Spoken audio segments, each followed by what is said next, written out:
jalan pulang. Teman-teman yang dirahmati Allah Subhanahu wa taala, saya yakin semua kita pernah ngerasa GR. Ada yang nggak pernah kegeeran? Kalau saya dulu sering. Salah satu ciri orang yang masih sendiri itu adalah kegeeran. Karena kalau dia udah berdua, nggak mungkin kegeeran kan ya? Kegeeran itu kan karena belum ada yang pasti kan? Sehingga dia kayak mensugesti diri sendiri bahwa dia itu diinginkan, walaupun sebetulnya enggak. Ngerasa diistimewakan walaupun biasa aja. Dan kegeeran ini kadang-kadang jadi kayak hiburan juga ya, sebelum kita tahu realitanya ya. Selama kita belum tahu yang benarnya apa, GR-GR kayak gitu sering bikin kita terhibur.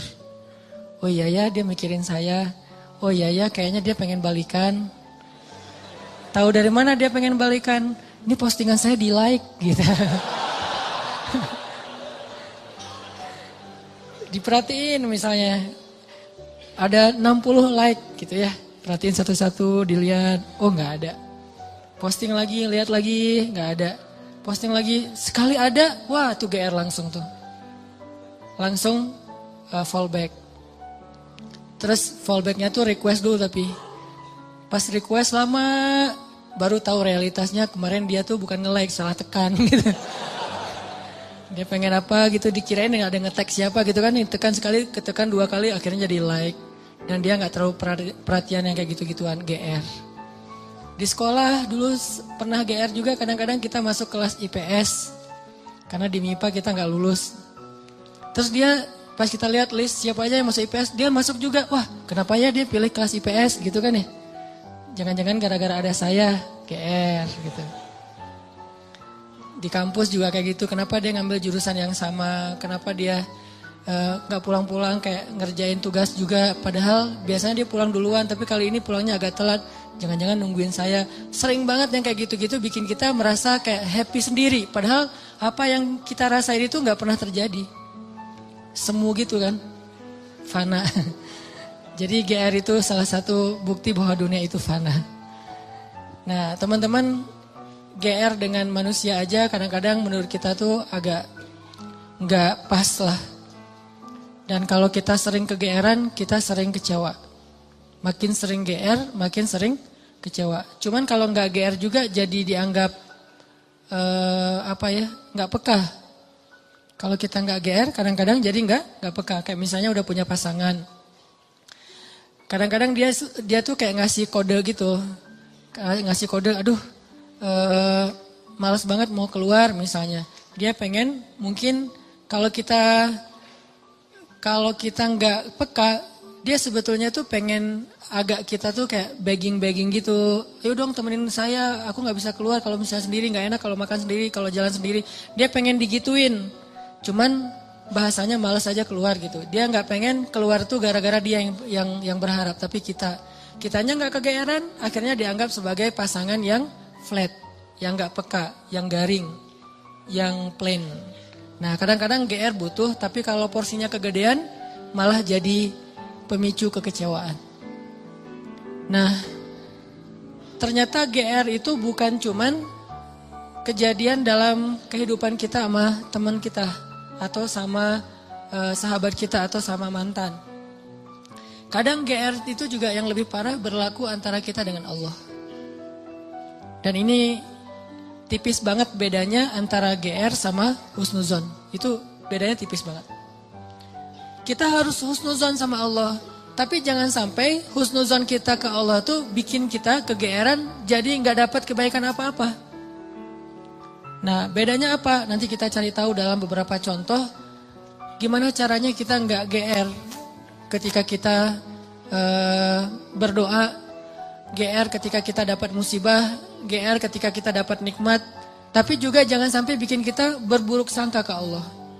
Jangan sampai juga bikin kita nggak bisa membaca tanda-tanda kebaikan dari Allah. Sehingga kalau udah kayak gitu kita malah jadi susah bersyukur. Nah kita akan bahas ini dalam tema tentang GR. Dalam bahasa Al-Quran mungkin bisa diistilahkan dengan orang yang salah satu di antara amrodul qulub, di antara penyakit hati. Cuman kalau disebut amrodul qulub, penyakit hati kan agak-agak berat ya, dan kurang sering kita alamin. Tapi kalau kegeeran kayaknya semua kita pernah ngalamin yang namanya GR. Kalau buat teman-teman yang streaming dari luar negeri, dari Malaysia, kan ada yang nanya tuh GR apa sih kan? Saya juga susah nerjemahin, ternyata GR itu bahasa Malaysia, baru saya tahu tuh perasaan ya. Perasaan itu bukan meras ya, perasaan itu GR versi Malaysia atau over confidence. Nah, ada salah satu paragraf ayat GR di dalam Al-Quran. Salah satunya tuh di surat Al-Kahfi. Coba teman-teman buka surat Al-Kahfi ayat 32. Ini kisah orang yang kegeeran. Surat Al-Kahfi ayat 32. Kalau ayat kisahnya sih sampai 44. Tapi kita baca beberapa ayat aja. Surat Al-Kahfi ayat 32 sampai 44. Al-Kahfi itu surat ke 18. Ayat 32. A'udzu billahi minasy syaithanir rajim. Silakan.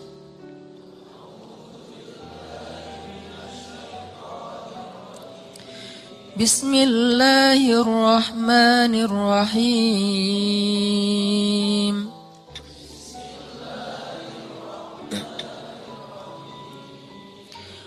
واضرب لهم مثلا الرجلين جعلنا لأحدهما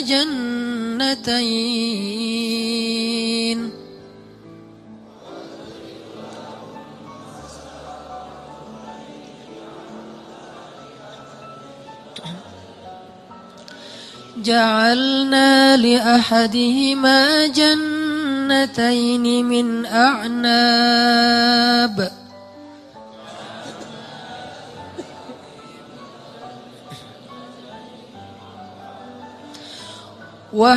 وحففناهما بنخل وجعلنا بينهما زرعا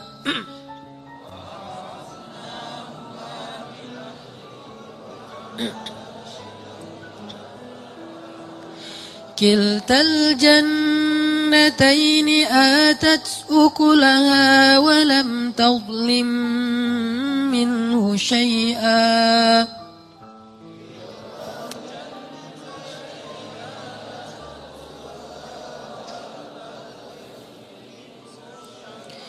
وفجرنا خلالهما نهرا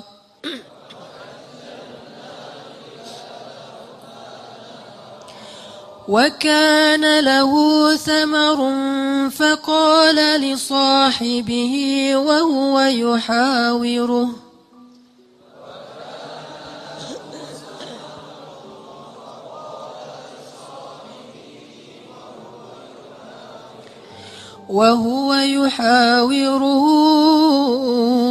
أنا أكثر منك مالا وأعز نفرا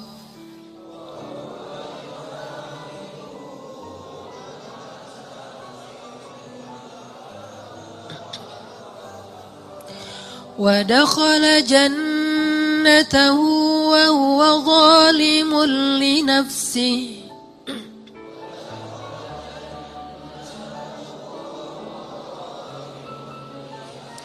قال ما أظن أن تبيد هذه أبدا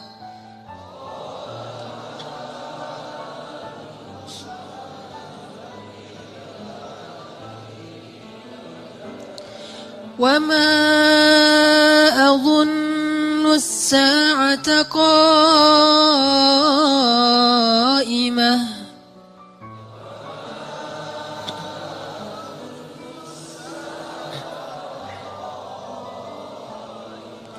ولئن رددت إلى ربي لأجدن خيرا منها منقلبا.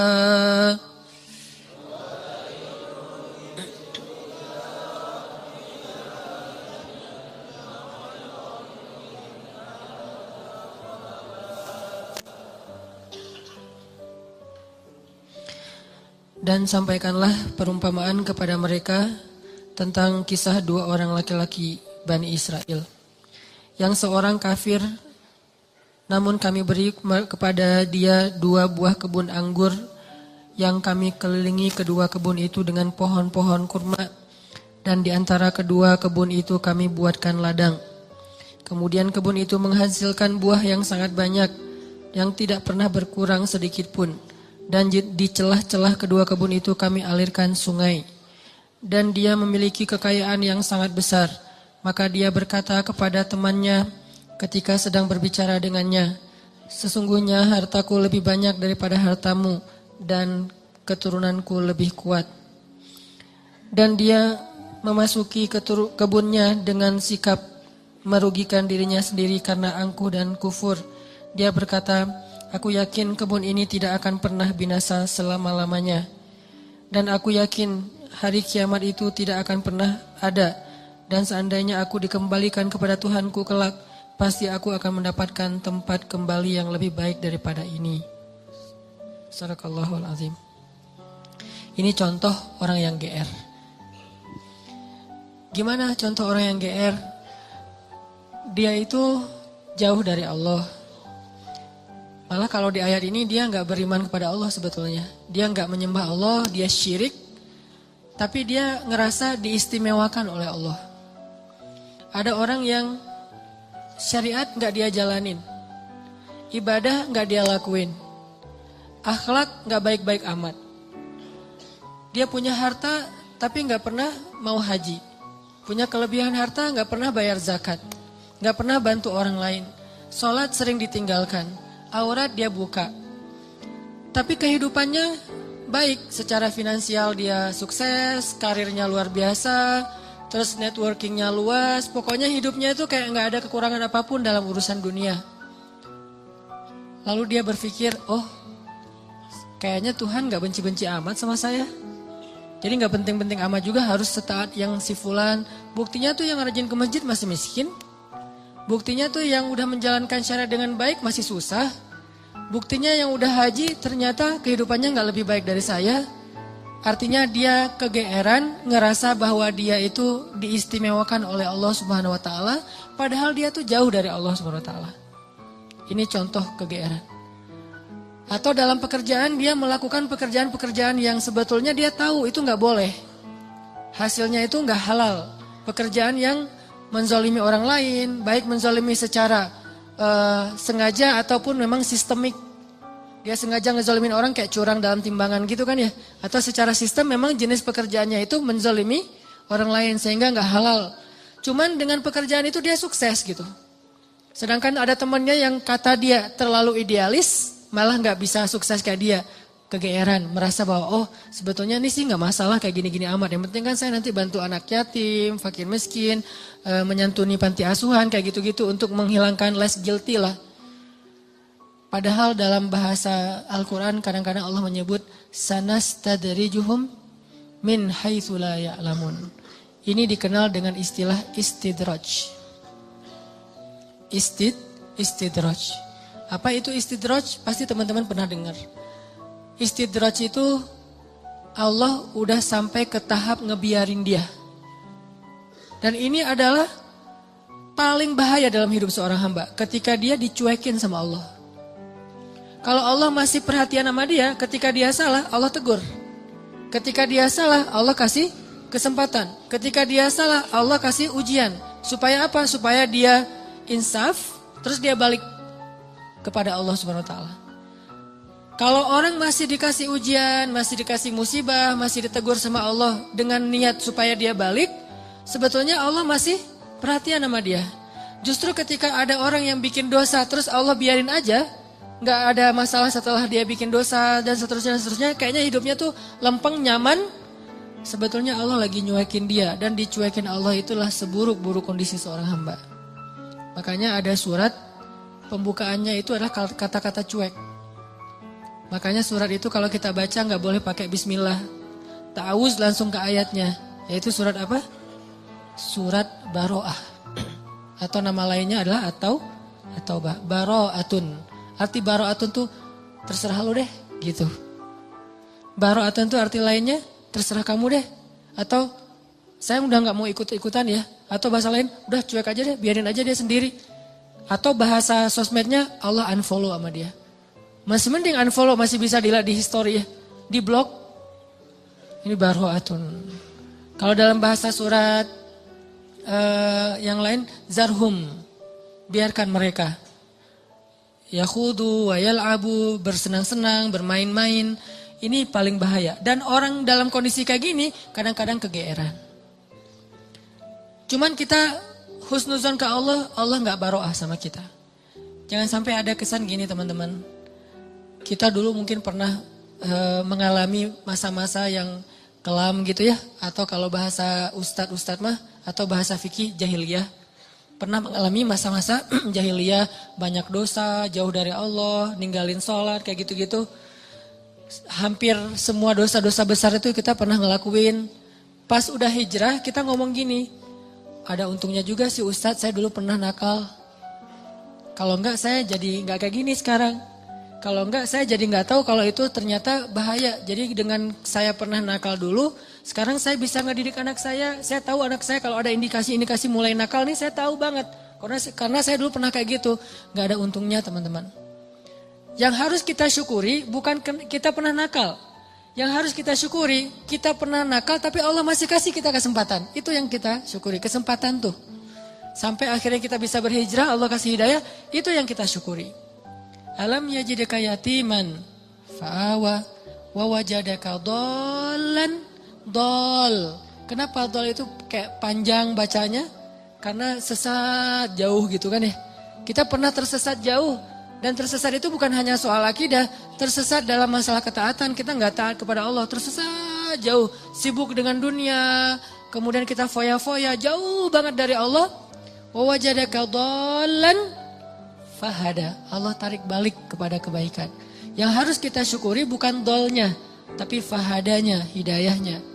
Karena kalau kita berpikir untung juga saya dulu pernah nakal, ini bagian dari kita salah faham terhadap Allah. Jadi nggak ada baiknya kita pernah nakal, nggak ada baiknya kita pernah bandel, nggak ada baiknya kita pernah jahiliyah, pernah bikin dosa. Baiknya adalah alhamdulillah kita bisa taubat, bisa hijrah. Dan kalau kita dengar cerita orang-orang yang ngisahin masa lalunya, jangan takjub kepada dianya, tapi kita takjub kepada Allahnya. Ya Allah baik banget ya, dia udah sejauh itu Allah nggak ilfil sama dia. Dia udah sejahat itu Allah nggak ninggalin dia. Dia udah sezolim itu sama Allah, mencurangi hak-hak Allah. Allah nggak nutup pintu rahmat untuk dia. Allah itu maha baik. Jadi yang kita kagumin tuh Allah yang udah nyelamatin dia dari masa-masa yang sulit. Bukan justru dia, oh hebat ya lo bisa bikin dosa terus taubat, enggak. Bukan dia yang hebat, Allah yang hebat. Karena betapa banyak orang yang Allah biarkan baro'atun dan matinya dalam keadaan su'ul khatimah. Dan Allah pasti punya alasan yang kita gak mengerti. Yang jelas gak mungkin Allah menzalimi hambanya.